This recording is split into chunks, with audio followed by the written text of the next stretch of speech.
Remember this show? Home repair before the internet.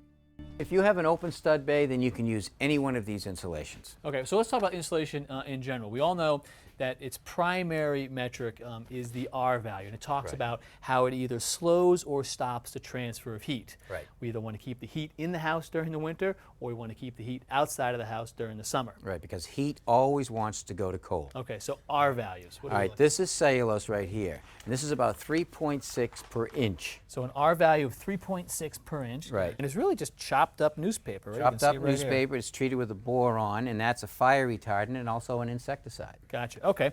And this guy right here in the middle, All right, this is a closed cell insulation. that is really hard and rigid. Very rigid. Now the R factor of this is 6 per inch. Wow. So that's pretty high. It's very high. Gotcha. All right. And this guy right here? This is an open cell, again, 3.6, 3.8. Per all, inch. all about the same. And everyone knows fiberglass. This is very common all across the country. Right. Now fiberglass insulation goes into the stud bay. It should be put into the stud bay loosely, not packed in tight. Because this is all about trapping air, and so actually compacting it in there means that we're trapping less air, so you want to actually leave it sort of fluffy.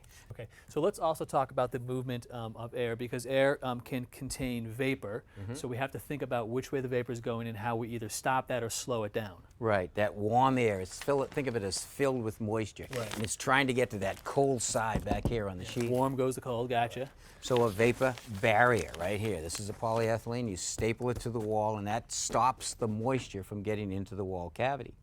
Now, you've always told us that you want to see the vapor barrier on the warm side of the wall. So down in Florida, put it on the outside. Up in Alaska, keep it on the inside. That doesn't work for us here in New England because we've got both a heating and a cooling system. In the winter, we're making heat in the house, and that's going to want to go out. In the summer, air conditioning, obviously. Right. Well, what can happen is the vapor in the in the summertime can collect on the backside of your drywall, and it can't breathe or dry out if you have a vapor barrier. But this is a vapor retarder, and it basically puts up just like the poly, but it actually allows the stud bay to breathe, so that in the summertime, the moisture that does collect back on the backside of this retarder can actually dry out because it breathes. It's not a full barrier.